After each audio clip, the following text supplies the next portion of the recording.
1 Petrus pasal 4 ayat 12 sampai ayat yang ke-19. Menderita sebagai Kristen. Saudara-saudara yang kekasih, janganlah kamu heran akan nyala api siksaan yang datang kepadamu sebagai ujian, seolah-olah ada sesuatu yang luar biasa terjadi atas kamu. Sebaliknya, bersukacitalah sesuai dengan bagian yang kamu dapat dalam penderitaan Kristus, supaya kamu juga boleh bergembira dan bersukacita pada waktu Ia menyatakan kemuliaannya. Berbahagialah kamu jika kamu dinista karena nama Kristus, sebab roh kemuliaan, yaitu roh Allah, ada padamu. Janganlah ada di antara kamu yang harus menderita sebagai pembunuh, atau pencuri, atau penjahat, atau pengacau. Tetapi, jika ia menderita sebagai orang Kristen, maka janganlah ia malu, melainkan hendaklah ia memuliakan Allah dalam nama Kristus itu. Karena sekarang telah tiba saatnya penghakiman dimulai, dan pada rumah Allah sendiri yang harus pertama-tama dihakimi. Dan jika penghakiman itu dimulai pada kita, bagaimanakah kesudahannya dengan mereka yang tidak percaya pada Injil Allah? Dan jika orang benar hampir-hampir tidak diselamatkan, apakah yang akan terjadi dengan orang fasik dan orang berdosa? Karena itu, baiklah juga mereka yang harus menderita karena kehendak Allah, menyerahkan jiwanya dengan selalu berbuat baik kepada Pencipta yang setia. Saudaraku yang dikasihi oleh Tuhan Yesus Kristus, Lembaga Alkitab Indonesia memberikan judul untuk perikop ini adalah Menderita sebagai Kristen.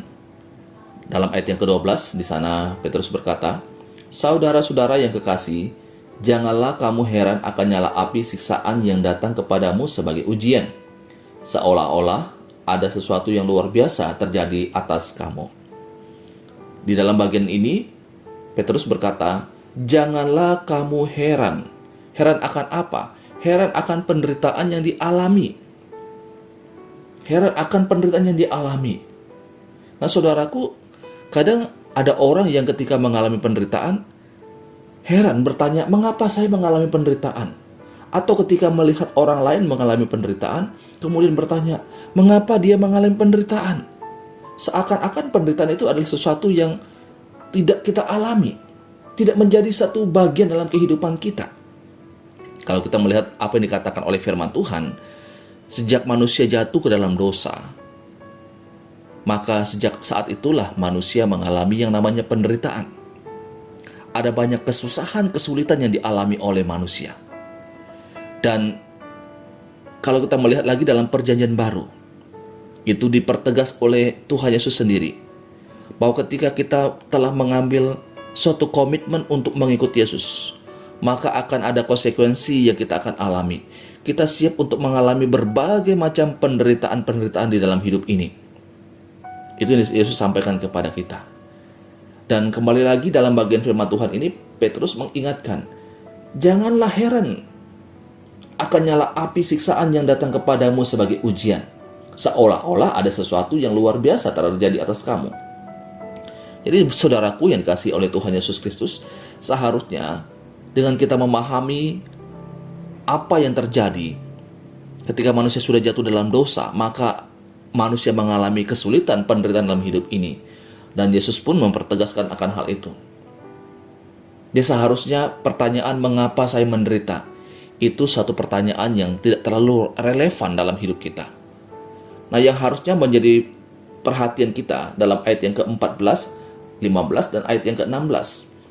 Di sana dikatakan oleh Petrus, berbahagialah kamu jika kamu dinista karena nama Kristus, sebab roh kemuliaan, yaitu roh Allah, ada padamu. Dan kemudian ayat yang ke-15, janganlah ada di antara kamu yang harus menderita sebagai pembunuh, atau pencuri, atau penjahat, atau pengacau.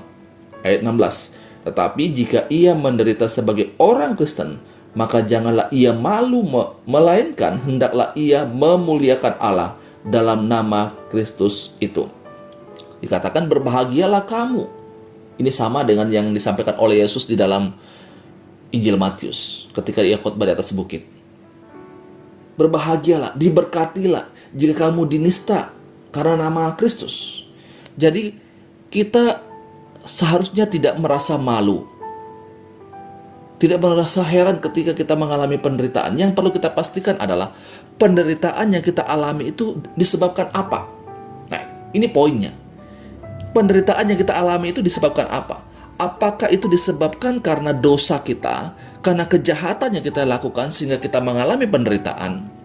Atau kita mengalami penderitaan karena Kristus? Dua-duanya mengalami penderitaan. Orang menderita bisa karena dia memperjuangkan imannya di dalam Kristus. Ia mengalami penderitaan. Tapi seseorang juga bisa menderita karena dosanya. Nah, ini yang harus saya dan saudara pastikan. Kita menderita apakah karena nama Kristus, atau kita menderita karena dosa kita? Kalau kita menderita karena dosa kita, maka ini harus saya dan saudara datang kepada Tuhan, memohon pengampunan daripada Tuhan, agar Tuhan menolong kita, menyucikan hidup kita, tidak lagi melakukan hal-hal yang tidak berkenan di hadapan Tuhan. Tetapi, kalau saya dan saudara mengalami penderitaan karena nama Kristus, maka dikatakan dalam bagian firman Tuhan ini, jangan malu. Dan bahkan dikatakan, hendaklah ia memuliakan Allah dalam nama Kristus itu. Harusnya ketika kita menderita karena mempertahankan iman kita di hadapan Kristus, ketika kita hidup setia di hadapan Tuhan, dan bahkan kita mengalami penderitaan-penderitaan, maka harusnya kita berbangga karena kita mengambil bagian dari penderitaan yang Yesus sampaikan kepada saya dan saudara. Oleh sebab itu, mari Bapak Ibu Saudara, kita tidak mempertanyakan mengapa saya menderita. Tetapi yang harus kita pertanyakan dalam diri kita masing-masing adalah, penderitaan ini disebabkan apa? Oleh karena dosa saya, kejahatan saya, atau karena nama Kristus? Ini pembacaan firman Tuhan, renungan untuk kita saat ini. Tuhan Yesus memberkati kita selalu. Amin.